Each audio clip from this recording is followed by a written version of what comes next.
Hello friends, নানান ব্যঞ্জনে তোমাদের সকলকে স্বাগত জানাচ্ছি। তো আজ এই যে মাছের মাথা দিয়ে মুড়ি ঘন্ট বানাবো। তো তোমরা দেখো, এখানে এটা গোটা মাছই এনেছিল, সেই মাছের মাথাটা, যে মাছটা আগে রান্না করেছিলাম তার মাথাটা, সেই মাছের মাথাটার মধ্যে এখন লবণ হলুদ মাখিয়ে নিচ্ছি, আর একটু তেল দিয়ে দিচ্ছি, দিয়ে এখন মাখিয়ে নিব। দেখো মাখানো হয়ে গেছে। আর এখানে ভোগ চাল নিয়েছি, এখন এর মধ্যে একটু ঘি দিয়ে দিলাম। ঘি দিয়ে চালটাকে ভেজে আগে নামিয়ে নিব, পরে মাছটাকে ভাজবো।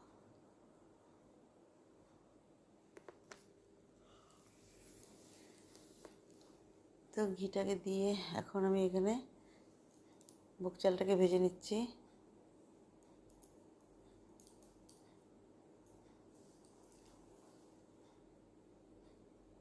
তো ঘি দিয়ে নুনিয়া ভোগ চালটাকে ভেজে নামিয়ে নিলাম।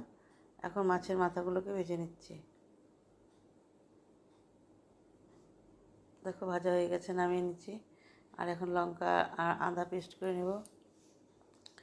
তারপর এখানে তেলের মধ্যে এখানে আলু লবণ হলুদ মাখানো আছে, আর পেঁয়াজ দিয়ে দিলাম, দিয়ে ভেজে নিচ্ছি। আর এখন একটু রসুন, গোটা রসুন দিয়ে দেবো কয়েক টুকরা।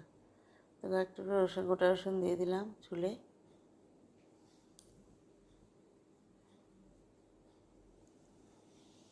তো এখন এগুলোকে ভেজে তারপর আমি নামিয়ে নেব।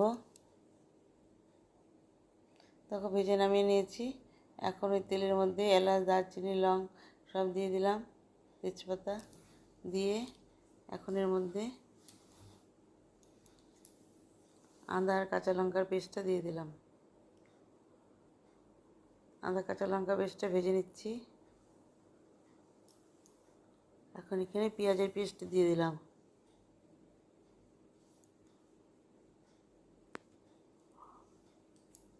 পেঁয়াজের পেস্টটা দিয়ে ভেজে নিয়ে এখন এর মধ্যে দিয়ে দিব হচ্ছে টমেটো পেস্টটা দিয়ে, আর এখানে চারমগজ আর কাজু বাদামটা আমি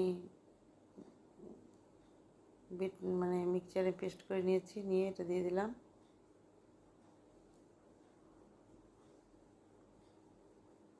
আর এখন এর মধ্যে লবণ হলুদ দিয়ে দিলাম। লবণ হলুদ দিয়ে মশলার সাথে মিশিয়ে নিচ্ছি। তো ভালো করে মিশিয়ে নিয়ে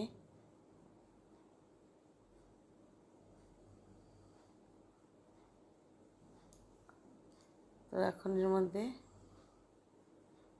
জিরে গুঁড়ো আর ধনে গুঁড়ো দিয়ে দিলাম। জিরে গুঁড়ো ধনে গুঁড়ো দিয়ে মশলাটাকে মিশিয়ে নিচ্ছি। আর এখন সামান্য গরম জল দিয়ে দিচ্ছি, দিয়ে মশলাটাকে সেদ্ধ করে নেব ভালো করে। এইভাবে মশলাটাকে ভালো করে কষিয়ে নিয়ে এখন এর মধ্যে চালগুলো দিয়ে দিলাম,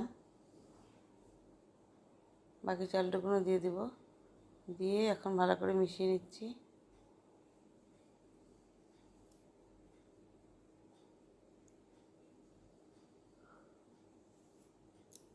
এখন এখানে আলুগুলোকে দিয়ে দিলাম আর গোটা পেঁয়াজ দিয়ে এখন মিশিয়ে নিচ্ছি।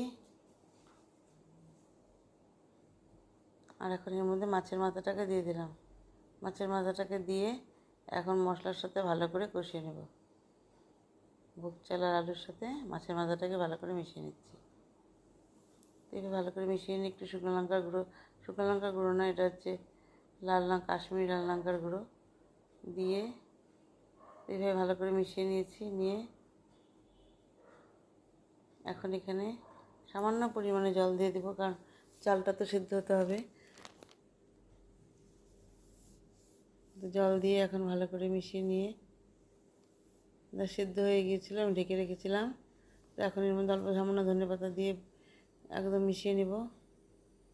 পরে আবার একটু ধনেপাতা দেব, আগে এটাকে একটু ধনেপাতার সাথে মিশিয়ে নিলাম। এইভাবে ভালো করে সিদ্ধ করে নিয়ে এখন এর মধ্যে ঘি দিয়ে দিচ্ছি।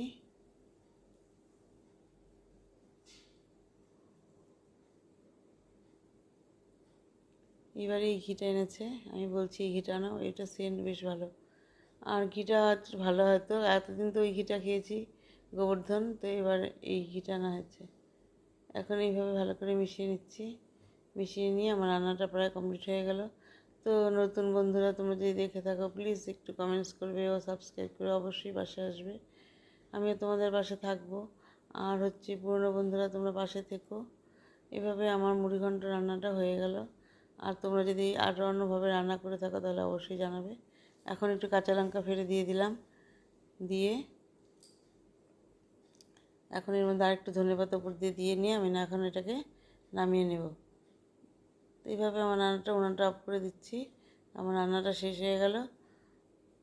এখন এটাকে আমি নামিয়ে নিলাম। তো বন্ধুরা তোমরা সবাই ভালো থেকো, সুস্থ থেকো। নমস্কার।